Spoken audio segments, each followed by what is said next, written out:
The journey of Redfall has been a unique one since it was first announced. It has been a game that's been in the back of people's minds since the trailers first dropped, but has seemingly not been a title everyone has been shouting about really. Well, it has finally arrived on our screens, and I think quite a few people wishing it wasn't after they've sampled the game. Gotcha! That's not how this works, beloved.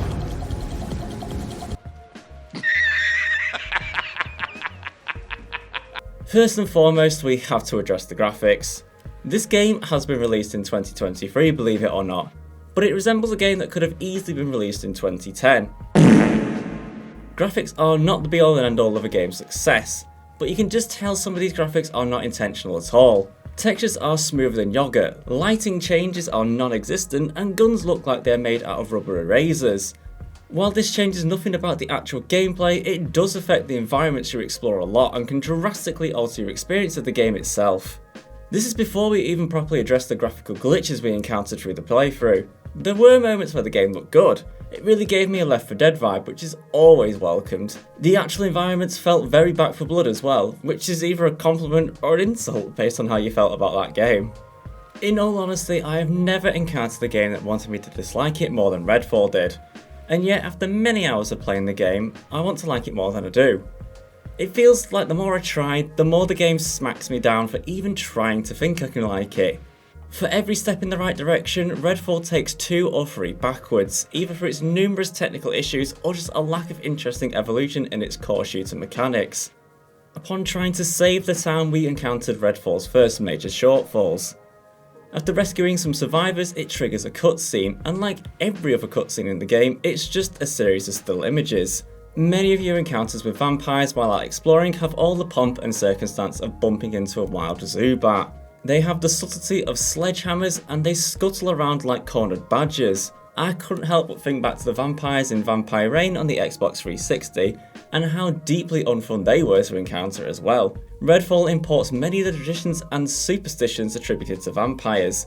They don't like running water, so they have dried up all the rivers. They can't be out in the sun, so they've covered it up, despite the fact the game is still perfectly bright outside during the day.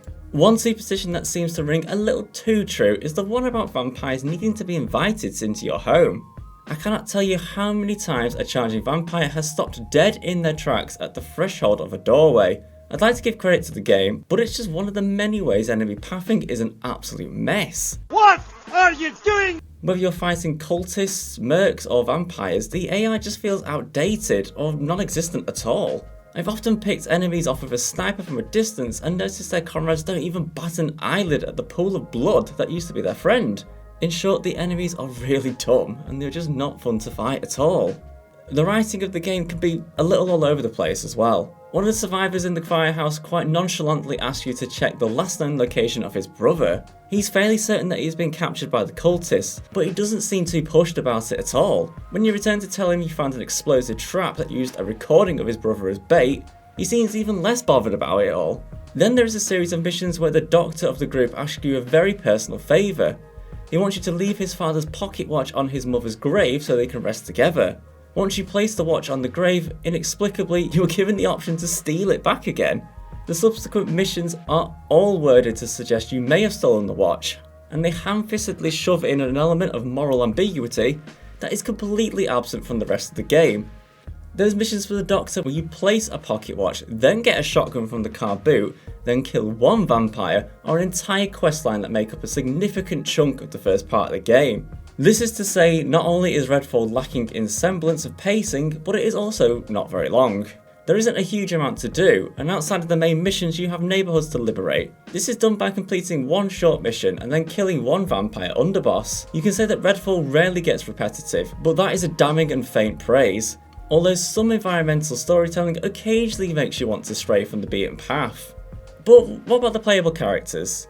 Like Borderlands, you have 4 characters to choose from, with more planned to come through DLC, emphasis on the word planned, and each character has unique abilities. You could compare this to Borderlands, but unlike that game, or most games in this genre, there doesn't feel like much to do with these characters' abilities. They can work together quite well, which is another reason why Redfall feels it's much better with friends. By themselves and with you playing solo, looking through all the skills, I just don't see any way you're going to create a character that is interesting or unique at all.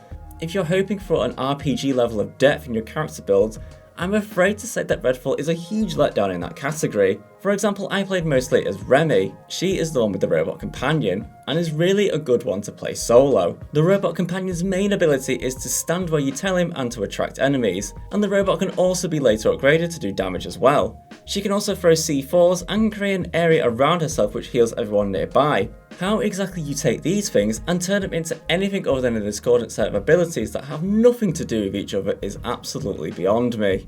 Now we take a look at the performance of the game. Performance is an odd topic with regard to Redfall. Ahead of the launch, word got out that the game would not run at 60 frames per second on the Xbox Series S or even the Xbox Series X. When the specifications for the game appeared on Steam, eyebrows were indeed raised. For whatever reason, Redfall seemed to be an extremely demanding game. While my frame rate was steady on a modest PC rig, there have been plenty of regular texture pop-ins, weird bugs, and effects just not working as you would expect. I mean, just take a look at this log. One early mission has you investigate the local cinema. The task was made especially difficult for me because for some reason the entire building was filled with fog. This has happened many more times, leading to situations where I simply cannot see what I'm doing or where I'm going at all. There are aspects of Redfall that I do really like. Despite the lack of cutscenes, the characters are very talkative and never in a really annoying way. With a coat of polish, I could see the town itself being an absolute joy to explore for Halloween fans. Despite all other aspects of the game being a bit lifeless and lacking in quality, you can give a lot of praise to the city of Redfall itself. One interesting idea that the game does have is the Rook, who is a powerful vampire boss that shows up periodically. After a certain mission, you are given a meter which represents the vampire's god's attention. As you kill powerful enemies and complete missions, this meter fills up. When it is full, they send the Rook in this bombastic red lightning storm. While this idea was good on paper, the Rook just behaved like any other enemy, and after I shot him a bunch of times, they just seemed to disappear, but at least it looked really cool, I'll give it that. Most of the time, the game's worst characteristics are unobtrusive. Sure, running around shooting guns at dudes who are shooting guns at you isn't much to write home about, but in saying that, it can be really fun with friends. If you can look past the obvious technical issues and squad down with 3 separate mates, I really do think you can have a lot of fun here. On your own though, I really think you are going to struggle. Right, let me finish with an anecdote that might encapsulate my whole experience with this game. When I got to the first major boss of the game, the vampire leading the cult, I encountered a bug that made all the health bars completely disappear. Not the end of the world, but it's not ideal. So I shut the game down and restarted it, thinking that it would load me nearby from a recent save point. No. The game put me back in the firehouse, which is on the entire opposite side of the town. Despite me already going in and accessing safe houses which were much closer to my actual location when I quit the game. I made the slog to the boss fight once again and began the fight. The enemy in question is a giant vampire in the middle of a circular room. He has 3 attacks, 2 of which are repeats from normal regular vampires, and 3 separate phases. The third phase is when he uses a butterfly attack, which killed me the first time. When I respawned downstairs, the butterflies were still flying around the room, meaning his phase 3 attack was still active before actually starting the entire fight again, and meant it would be active for the entire fight. After 4 more than sketchy attempts, I managed to take him down. To finish a vampire in Redfall, you need to stake them in the heart or rely on elemental effects around the room to latch onto them. I hit the button to stake the boss, and just as my character picked up the stake, I was kicked out of the game and disconnected from the server. Bear in mind, I was offline and playing solo. An hour after that passed and I still couldn't get back into the game to beat this boss. Honestly, Redfall hated me, and I think I'm starting to hate the game too. Redfall tries to bite far more than it can chew, and delivers a package with a middling presentation, a lack of interesting mechanics, and some pretty woeful performance issues.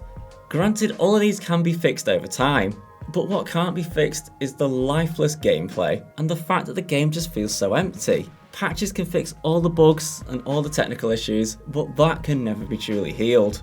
Despite its issues, and perhaps like its cultists, I really want to love it. It just won't love me back. We reviewed Redfall on the PC, and we gave it 2 out of 5. For more reviews like this, don't forget to like, comment and subscribe to GG Recon Gaming, and we will see you very soon.